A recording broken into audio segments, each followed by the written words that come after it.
कभी सोचा है कि हर गुजरते साल के साथ चीजें महंगी क्यों होती जाती हैं?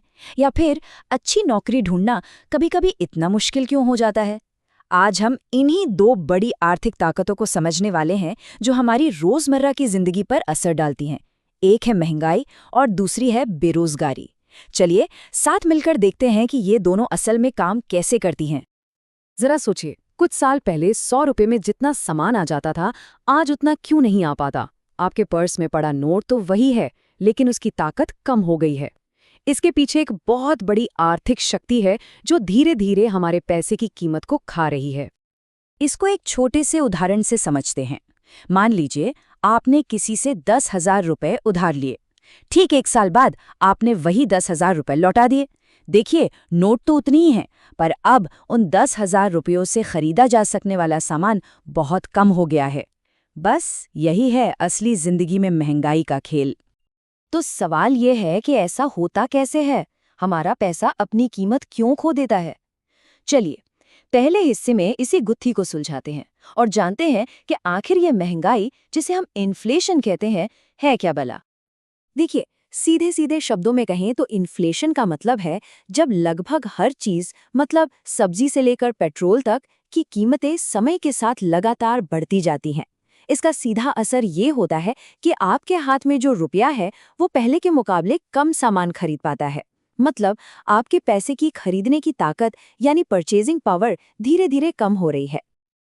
अब एक दिलचस्प बात यह है कि महंगाई का असर सब पर एक जैसा नहीं होता। जिनके ऊपर कर्ज है उनको तो फायदा हो सकता है। आप पूछेंगे कैसे? क्योंकि वो अपना लोन उस पैसे से चुका रहे हैं जिसकी कीमत अब पहले से कम हो चुकी है। लेकिन बेचारे वो लोग जिन्होंने कर्ज दिया है, उन्हें नुकसान होता है, क्योंकि उन्हें जो पैसा वापस मिलता है उसकी खरीदने की ताकत पहले से घट चुकी होती है। ठीक है, पर सवाल यह है कि सरकार इस बढ़ती महंगाई को नापती कैसे है? भारत में इसके लिए दो मुख्य पैमाने हैं। एक है WPI यानी होलसेल प्राइस इंडेक्स, जो फैक्ट्री और थोक बाजार के लेवल पर कीमतों को देखता है, और दूसरा है CPI यानी कंज्यूमर प्राइस इंडेक्स, जो ये नापता है कि हम और आप जैसे ग्राहकों के लिए कीमतें कितनी बदली हैं। अगर WPI की बनावट देखें तो इसमें करीब 64% हिस्सा फैक्ट्री में बने सामान का है। इससे साफ पता चलता है कि इसका फोकस कंपनियों और इंडस्ट्री पर पड़ने वाली लागत पर है, ना कि उन चीज़ों पर जो हम रोज़ाना घर के लिए खरीदते हैं। ये बिजनेस के लिए ज़्यादा ज़रूरी है। और वहीं दूसरी तरफ है CPI। इसमें खाने पीने की चीज़ों का वजन देखिए, करीब करीब 46% है।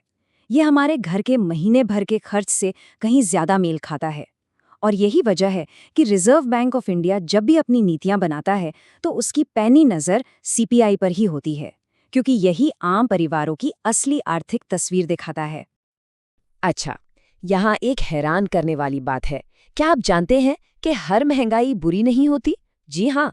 चलिए इसके अलग अलग स्तरों को देखते हैं, सेहतमंद से लेकर खतरनाक तक, और समझते हैं कि कब ये अर्थव्यवस्था को रफ्तार देती है और कब उसे तबाह करने पर तुल जाती है। सबसे पहले आती है रेंगती हुई महंगाई, यानी 3 से 4% की दर। इसे इकोनॉमी के लिए अच्छा माना जाता है, ठीक वैसे ही जैसे खाने में चुटकी भर नमक। ये लोगों को खर्च करने और निवेश करने के लिए प्रोत्साहित करती है, जिससे ग्रोथ को बढ़ावा मिलता है। सब कुछ ठीक ठाक चलता रहता है।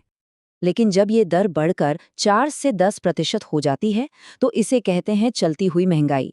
अब ये सरकार के लिए एक चेतावनी की घंटी की तरह है कि भाई अब कीमतों पर लगाम कसने का वक्त आ गया है, वरना बात हाथ से निकल सकती है। और जब महंगाई 10 से 20% की दर पर पहुंच जाए तो वो दौड़ने लगती है। अब हालात वाकई गंभीर हो जाते हैं। इसे काबू में करने के लिए रिजर्व बैंक जैसी संस्थाओं को ब्याज दरें बढ़ाने जैसे सख्त मौद्रिक कदम उठाने पड़ते हैं, ताकि अर्थव्यवस्था पटरी से न उतर जाए। और आखिर में आता है इसका सबसे भयावह रूप, हाइपर इन्फ्लेशन।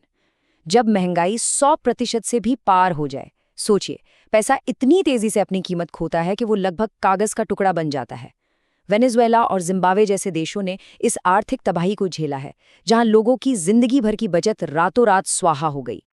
लेकिन महंगाई का एक और छिपा हुआ बड़ा ही चालाक रूप भी है, जिसे कहते हैं श्रिंकफ्लेशन।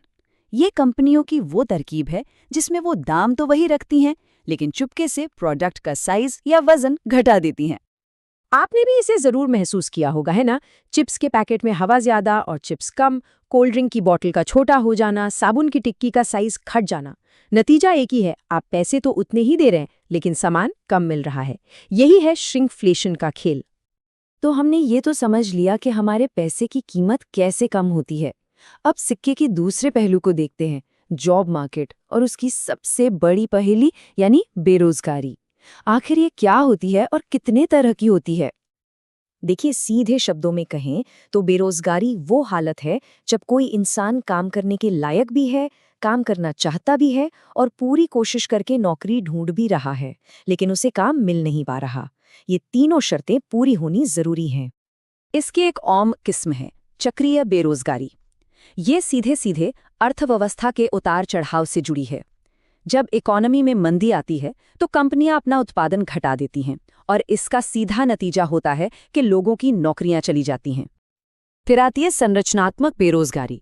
ये तब होती है जब बाजार में मौजूद नौकरियों के लिए जो स्किल्स चाहिए वो नौकरी ढूंढने वालों के पास होती ही नहीं। अक्सर ऐसा तब होता है जब कोई नई टेक्नोलॉजी आ जाती है जिससे पुरानी स्किल्स बेकार हो जाती हैं और नई नौकरियों के लिए नए हुनर की जरूरत पड़ती है। और फिर है एक बहुत ही दिलचस्प कॉन्सेप्ट, प्रच्छन्न यानी छिपी हुई बेरोजगारी। इसमें लोग काम करते हुए तो दिखते हैं पर असल में उनकी जरूरत से ज्यादा संख्या होती है। मतलब अगर उनमें से कुछ लोगों को काम से हटा भी दिया जाए तो कुल उत्पादन पर कोई फर्क ही नहीं पड़ेगा। ये उदाहरण इस बात को एकदम साफ कर देता है। सोचिए, एक खेत है जिस पर काम करने के लिए सिर्फ 3 लोगों की जरूरत है, लेकिन वहां परिवार के 5 लोग लगे हुए हैं। वो जो 2 अतिरिक्त लोग हैं वो काम करते हुए तो दिख रहे हैं पर असल में वो बेरोजगार हैं। भारत के कृषि क्षेत्र में यह स्थिति बहुत आम है। तो अब हम आते हैं अपने सबसे आखिरी और शायद सबसे मुश्किल पड़ाव पर, स्टैगफ्लेशन। ये किसी भी अर्थव्यवस्था के लिए एक बुरे सपने जैसा है। ये वो स्थिति है जहां महंगाई और बेरोजगारी दोनों की समस्याएं एक साथ आकर टकराती हैं। स्टैगफ्लेशन को एक आर्थिक जाल की तरह समझिए। एक तरफ अर्थव्यवस्था की ग्रोथ रुक गई है, मतलब ठहराव आ गया है। दूसरी तरफ कीमतें हैं कि रुकने का नाम ही नहीं ले रही। जब ये दोनों चीजें एक साथ होती हैं तो बनता है स्टैगफ्लेशन, यानी सुस्त ग्रोथ, तेज महंगाई और बढ़ती बेरोजगारी। ये किसी भी इकोनॉमी के लिए सबसे खतरनाक कॉम्बिनेशन है। तो ये हमें एक बहुत बड़े और मुश्किल सवाल पर लाकर खड़ा कर देता है। अगर बढ़ती कीमतें और घटती नौकरियां एक ही समय पर हो सकती हैं, तो इस चक्रव्यूह से निकलने का रास्ता क्या है? नीति बनाने वाले उस अर्थव्यवस्था को कैसे संभालें जो 2 अलग-अलग दिशाओं में एक साथ खिंच रही हो? ये वो मुश्किल पहेली है जिसे आज दुनिया भर के अर्थशास्त्री सुलझाने में लगे हैं।